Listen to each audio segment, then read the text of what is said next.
It's August the 21st, 2014, and we're talking to Anne Randall. So, Anne, you're somebody who's at the very heart of this village. Can you tell me about your earliest memories of East Clandon? My earliest memory is during the war years when my father was back from the forces because he was invalided out.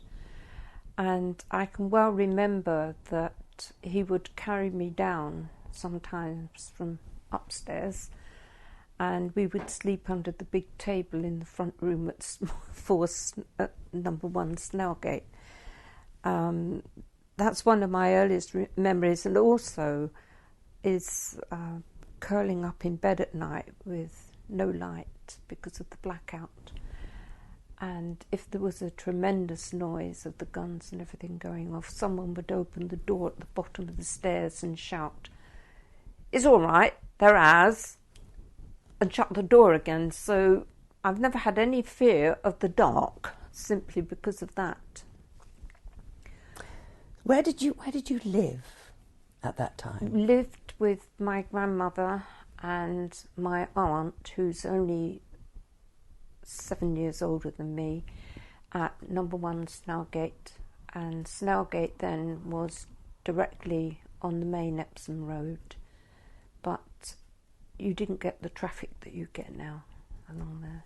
You get there used to be double-decker buses coming past roughly every 15 minutes either way to Leatherhead, Warlingham, Epsom, or into Guildford, which it was a pretty good bus service actually. Can you describe the cottage where you lived to me? What do you remember of it? Nan's house was, if you came round and came in the back door, as you went in the back door, directly on the right-hand side, she had an indoor toilet, which was really quite something. Then you passed through that room into the kitchen,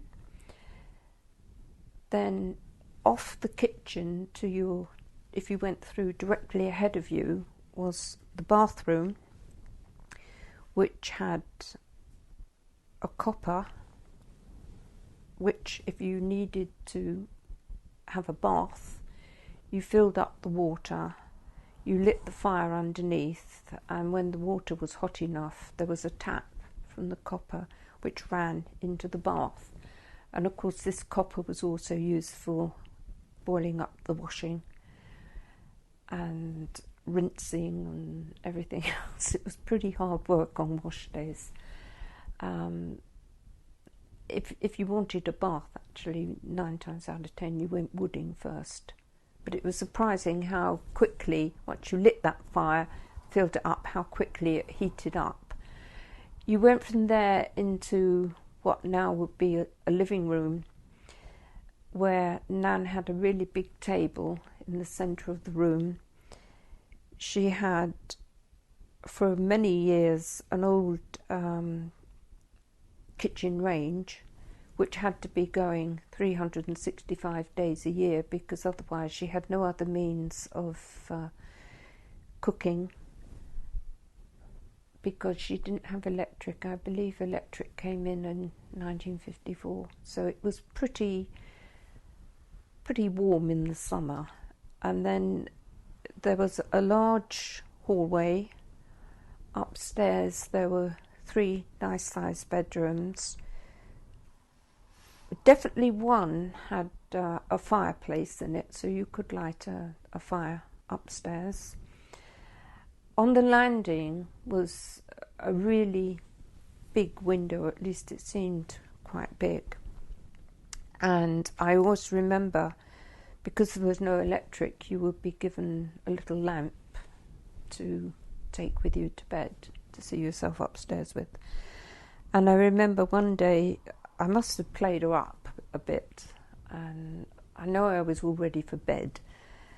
And she said, "Oh, get that child off to bed.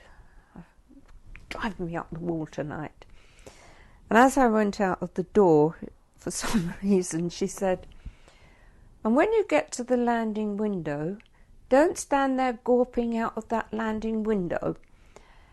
Well, when you're only about 4 or so, and you're told that, you naturally have to go and see what it is you're not supposed to be gawping at, which I duly did. And because the windows were wooden frames, a draught came through the window and the lamp I was holding flared up, and up went net curtains on one side because I screamed, and they all came running. And I remember my grandmother saying she was so angry because she'd given up her vest coupons to buy those net curtains. She was absolutely livid.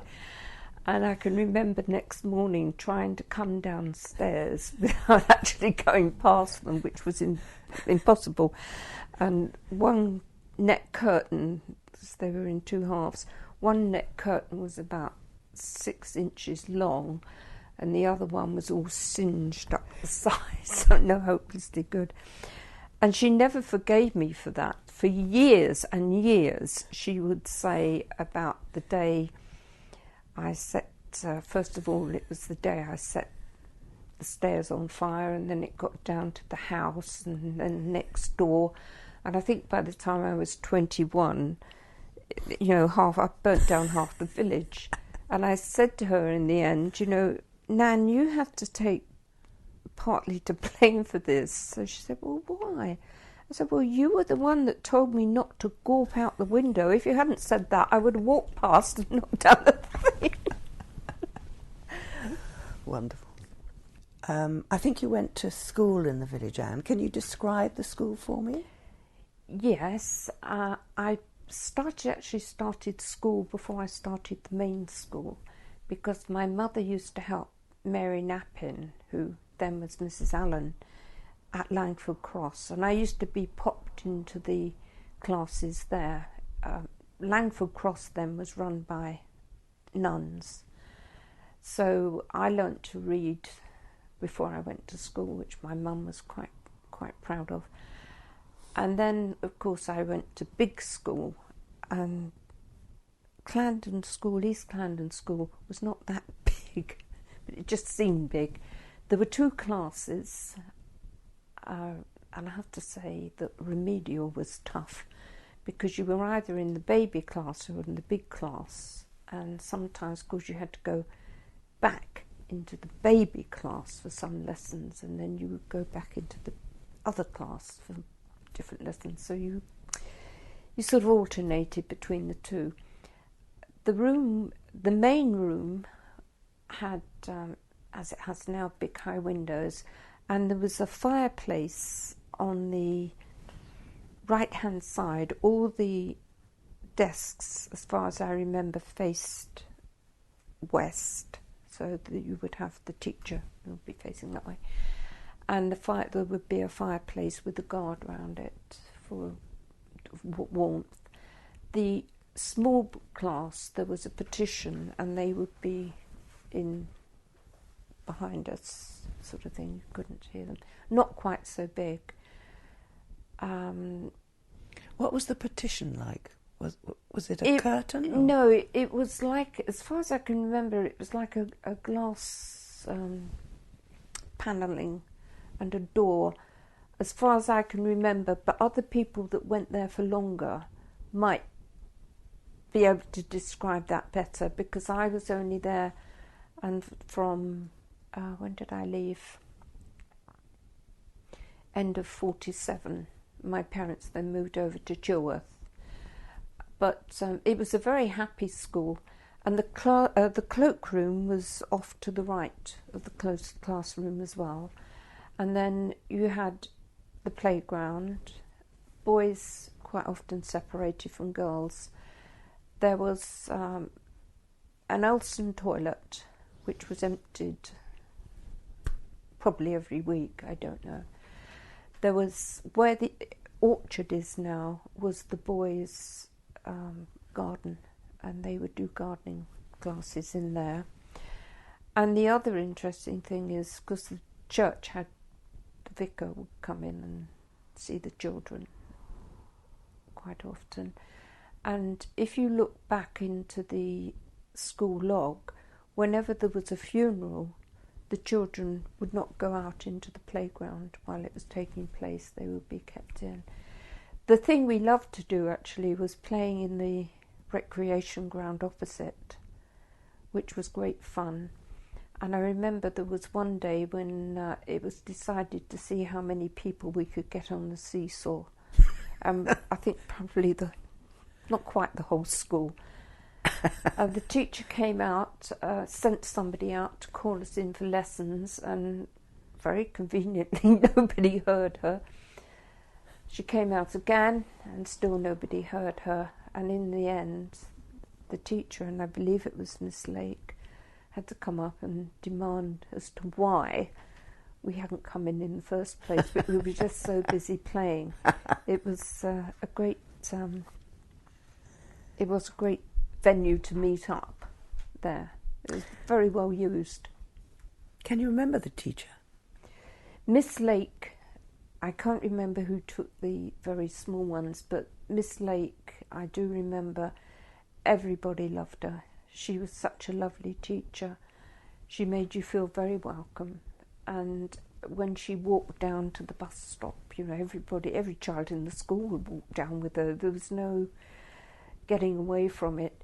I think she came to the school, from what I remember in the log I read, I think she came in 1936, and she retired, she must have retired somewhere around in the 50s, 53, 54, somewhere like that.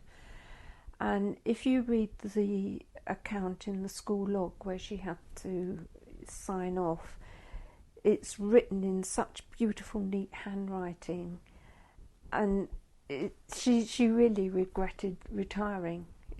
You can almost see it in the words, but she was very, very popular, very lovely teacher. Can you remember what she looked like? How she dressed? No, I can't, funnily enough. Yeah, well, that's understandable. What about the shop? Can you remember the shop? The shop was probably past its sell-by date. Very dark and gloomy, and everything seemed to taste and smell of paraffin. And she used to sell these lollipops, and I've never ever found lollipops like it. They were oblong, and instead of being crisp, they were chewy. I don't know whether it was the way they were made, where she got them from, or maybe it was the way she stored them. And when you went into the shop, she would sort of come out of the darkness in the gloom at you. It was quite frightening actually. But she was very. Oh, she kept it going. She kept it going until she retired, and then it was taken over and modernised and done up. But did it have a particular smell? Yes, paraffin. Like everything you bought. You could actually go in and, I think from her, certainly from the pub, you'd be sent up there and you could buy 5 woodbines or things like that. I don't know whether she had a tobacco licence, come to think of it, but certainly you could do that with the pub. Can you remember the pub? Perhaps you were too small to go in. No, I was too small to go in the pub, but there were occasions when I was sent up with a jug, and you go round to the side door and they'd have a jug and bottle which they would fill up for you, and there again you could buy your crisps, but no, you weren't allowed in. But I have photographs of what they look like, it was quite a venue. Can you describe any difference that you've noticed between the pub then and now? Oh yes, inside. Definitely it's been enlarged, it's been opened up, the jug and bottle's gone, and it's probably definitely much lighter, definitely lighter. And it was, I mean, pubs now, and that one included, aren't what they used to be in the 40s. I mean, all you could ever get was a drink. You might be able to get a pork pie if you were lucky. On the other hand, crisps, Smith's crisps with the twisted blue paper for the salt. Do you have any memories of harvest time and the farms? Not directly with the farm. The farm at Drury Farm up here on the corner, Sykes's, I think it was. You could go in and buy your milk. You'd take your can and you could go in and get your milk directly from them. They would obviously milk twice a day, and if you were short, you would listen out for them to start the milking. You could hear them when they, and the milk used to run through a machine, and then it would run down into the tank run over what looked like an old washboard, with the ripples down into it. And of course you didn't go to get your milk too early, because otherwise it would still be warm, straight from the cow, literally. But they had cows, and they had horses as well. They had cart horses, which would sometimes be in the field where the golf course is now. They would be in there. But then after a while, a lot of them were replaced. I'm just wondering about your memories of the church. You're absolutely key to the running of the church now. I just wonder what you remember of it when you were, not necessarily when you were small, but just, your memories of it. Oh, I can remember when it was lit by paraffin lamps. And on a wet day, you used to be able to get sort of what I termed as a Macintosh smell. Do you remember that? You used to have a plastic... Well, they sort of looked like cloth on the outside, but they were sort of rubberised inside, and when they were wet, they sort of gave off the smell. And I can remember the figures that we still use for the nativity being there, definitely. Obviously the chandelier was, because that came in the 1900s. And I also remember, to me, it was a proper church. And I can remember when we moved over to Chilworth, and oddly enough their church is called St Thomas's, but it's a very, well, I suppose low key. You're almost past it before you realise you've gone past a church. It's nothing like this. And when I was asked what I thought of the church in Chilworth, and I said, oh, it's not a proper church. It's not like this one, which amused them very much.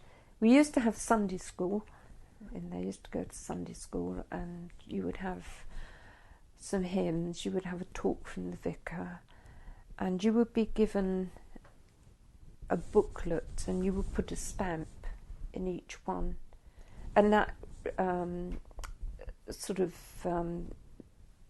put in mind what you've been told in Sunday school that day, and with a bit of luck you would get your book full. And I found mine.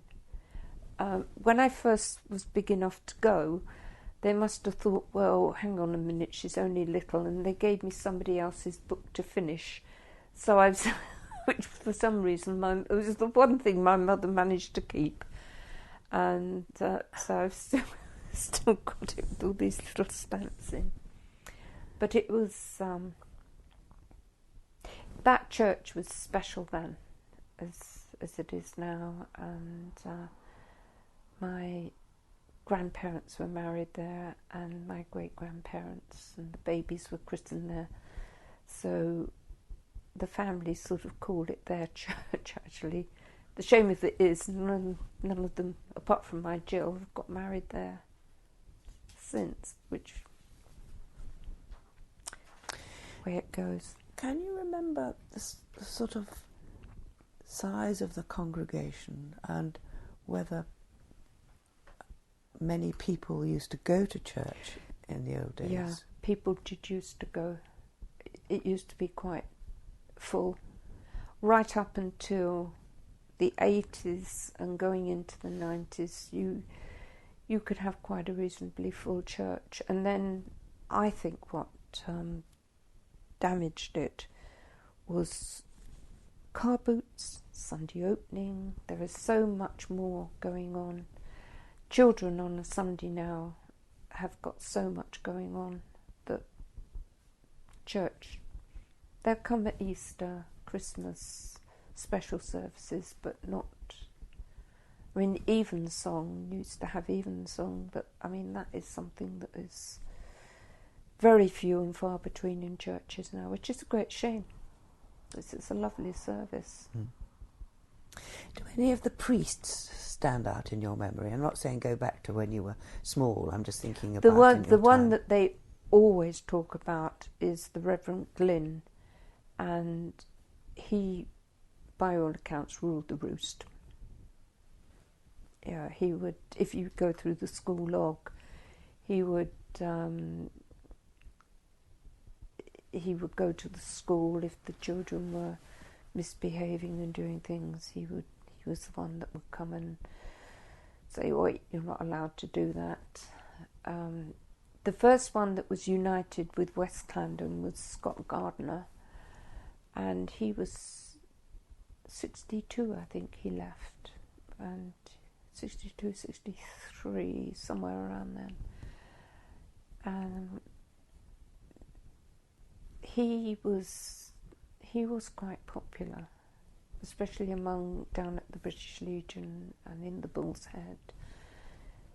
He married my aunt. He married George and I down at West, and I remember he came to the reception afterwards, and my dad was a bit annoyed because he drank a whole bottle of scotch and went home.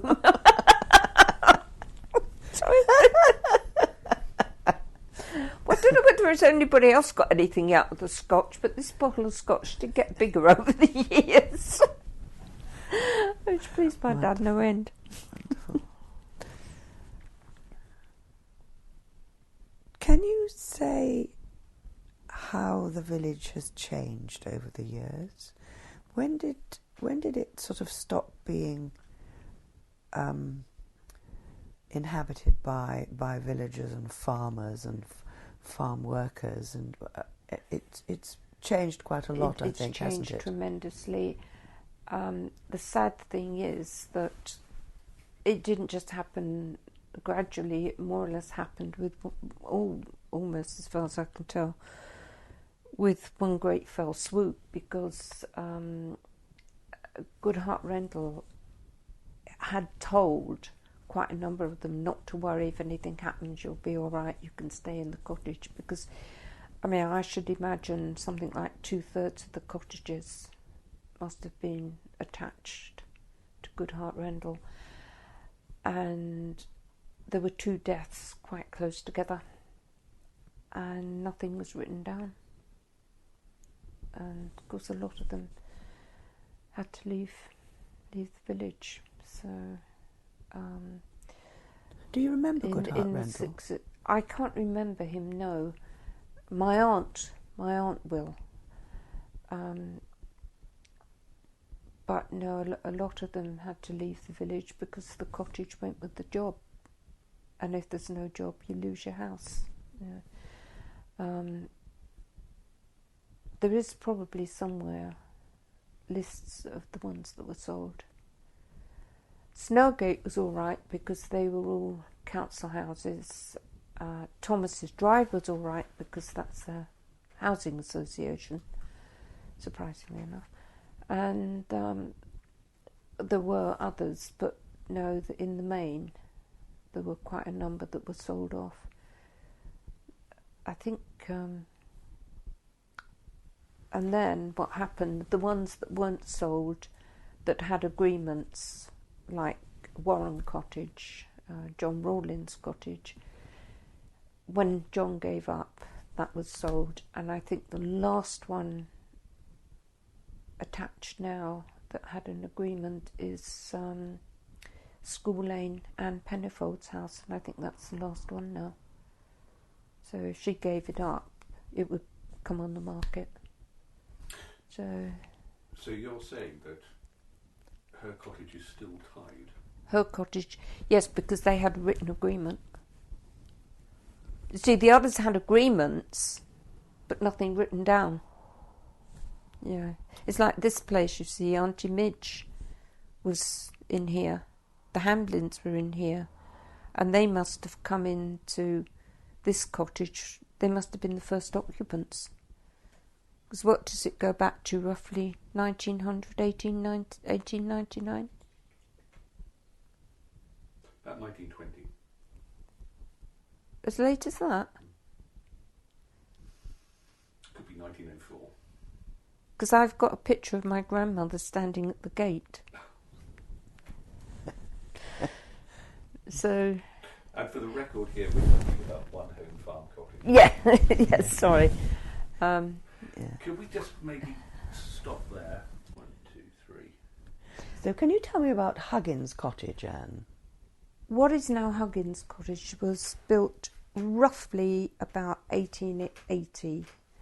It was built by my great-grandfather. The family originated in Kingston and then moved to Ash, where they had a small holding, and then they moved over to East Clarendon roughly 1878, 1880, around about then. They built Huggins, what is now Huggins Cottage, and they also were tenants at St Barnes Farm, the one next door to St Church. And they had 9 children altogether. My great-grandfather was the first boy to arrive after a series of girls. And he went to work at the age of 11, left school at 11, which they did in those days. And he would have gone the day he was 11, because you didn't go to the end of the week, you got to that age and you stopped. He married my great-grandmother on Christmas Eve, 1892, in East Clarendon, and that summer they built what is now Ivy Cottage. And the reason it's called Ivy Cottage is because when my grandmother, who was born there, went into service, she would write to her mother, and she got a bee in her bonnet, as Nan could, about her grandmother opening letters that were sent to her mother. They would go to Mrs. Huggins next door. And so, as a child, she planted a piece of ivy which had started to grow, so the postman would know which Mrs. Huggins it was. She put Mrs. Huggins Ivy Cottage, and that's how it got its name. And then when my grandmother married in 1921, 22, in East Clarendon Church, my mother was born in Ivy Cottage as well. So quite a series. I, on the other hand, arrived at St Luke's Hospital. So were they 2 separate cottages? They were 2, yes. They built Huggins Cottage, and then Ivy Cottage was built onto it. And there were literally 2 rooms downstairs. I remember Great Granny had a little sort of scullery type kitchen, but it was modern. She had a hand pump, didn't have to go out for the water. Then she had her living room, which was always really cosy, always lit by oil lamp, and of course she didn't have electric, so there was always the fire going. And they had a Westminster chimer clock on the mantelpiece, and there was another room downstairs and 2 bedrooms upstairs, and the toilet facilities were down the bottom of the garden, double seats for some reason. And then outside the back door, Grandad had his workbench, and he had a very, very tall pear tree right next to the workbench for some reason. But it was always a lovely place to go to. It was always very welcoming. And the amazing thing is that I remember my great-grandmother, and so did my mother, and so did my grandmother. So, you know, you can go back quite some way if you think about that, you know, if you look at it like that. And Granny and Grandad lived there all their married life, over 60 years. And when the house was sold, which he left in his will, it had to be sold, it was sold for £500. But, bearing in mind there was no running water, no electric, and the toilet was still down the bottom of the garden. So when was it sold? Grandad died in 1956, so 56, yeah. Yeah. Quite a lot of money in those days. Yeah, it was. Yeah, it was. I mean, when you think of, I mean, probably whoever got it, he didn't change it that much. But it did need certainly updating. I mean, it must have cost a fair bit to get the electric down there and to get the toilet side of it and the water. I mean, even a hand pump in the kitchen. Yeah, it's not... whereas Granny could...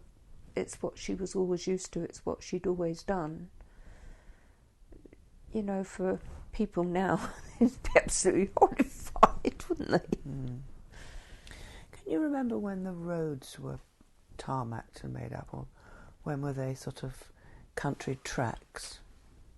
Do you know, I can remember Staples Lane never used... Well, it must have been tarmacked up to a point because there were lots of troops up in the top woods, you know, West Hanger, and then if you go round where Francis Corner is, they were all in there, and they used to come down Staples Lane and cycle into Guildford or whatever. So, I mean, that road must have been reasonable. It was always a nice road to walk up. You know, it's sort of chalky, I remember. And because you could walk up, and where the sharp bend is, just on that point, where that top field comes down in a long, as you go up the hill, there's a long piece of that field on the left-hand side. We used to be able to go in there and pick wild fruit, and you could get raspberries and gooseberries and torn to bits. And if you went across where Cathy McMullen's house is now, well, was then, where Sibylla's place is, you could just sit on a log and pick wild strawberries to your heart's content. And they spoil you for every other strawberry you ever eat. They're beautiful. They are lovely. So when did the road change? When did the 246 come in? The 246 was done... It must have been done in the late 60s, I think it was done. So the old, the lower end where Snellgate is, that became the old Epsom Road. And it really needed doing, especially, and the crossroads needed doing as well. You could spend for ages trying to get across there with the lights, and they put the lights in, and funnily enough there were more accidents for a while, but no, it was a good thing that they'd done that. Prior to that, if you were standing on what is now the old Epsom Road, you could actually look up, and you could, if you were waiting for a bus, you could actually see when it was coming over the hill by what now is cherry trees, which was used to be handy. Do you remember when the road signs were put up? Signs saying going into Guildford? No. Well, there were always the old type ones, but not like they are now for dual carriageways. And, well, obviously when it was done, that was what they put up. Tell us about your wedding, Anne. Well, not as expensive as they are now, but the big highlight was, well, the funny part was when we went for the rehearsal, because we were married in West London, partly because the reception was going to be held down at the British Legion Club, which is slightly different to what it is now, and also because people then didn't have cars, so the bus stops right outside the church, and it just made it so much easier for everybody. And we all went up for the rehearsal on the Thursday, and when we came out, we saw across the road Mr. Grover, I believe it was, who spoke to my father and said, "Oh, is Anne's wedding on Saturday?" "Yes." "Is she having the bells?" "Yes." "Oh dear, we're on strike." "Why are you on strike?" "Vicar hasn't paid us." So it was then decided, he said, "Well, have you paid him?" "Yes." "Right. You go down to the rectory and knock on the door, and you say to him that the bell ringers are not going to ring. Could you please have the money back you've just given him?" And so I can give it directly to the bell ringers, and they will ring at my wedding on Saturday. So I trotted down and explained it to the vicar, and he looked somewhat embarrassed, actually. And knowing full well I'd only just given him the money, knowing full well he still had it in his pocket, he couldn't say anything else except, "Right, well, I'll see them and pay them tomorrow," which he did. So the bell ringers did ring, and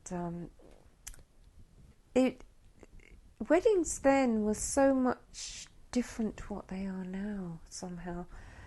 You had a car which took you up there from Sand, where we were then living, and the vicar waits at the door and you go in, and my dress was of a damask, I think you call it, imprinted with flowers, long sleeves, which you had then, and a boat neck, and drop waist, and not long, sort of just above the ankle length, I think, probably, and a veil, and white shoes, obviously. And you walked down the aisle with Dad, and he gave you away. You had, if there were any flowers in the church, that's what you had. And you didn't have, very, very few brides had printed orders of service. And you went in, you got married, you all went out, you had your photographs taken, and I should imagine very, very few brides who got married in 1961 had colour photos. Might just get the odd one or two. But I have to say West Clarendon Church does come out well in black and white photographs. And in those days, when you got married in West Clarendon, you went in by the south door and then came out by the north door. Well, that actually, because in those days very few girls got married in registry office, it gave the vicar time to get one lot out before another lot came in.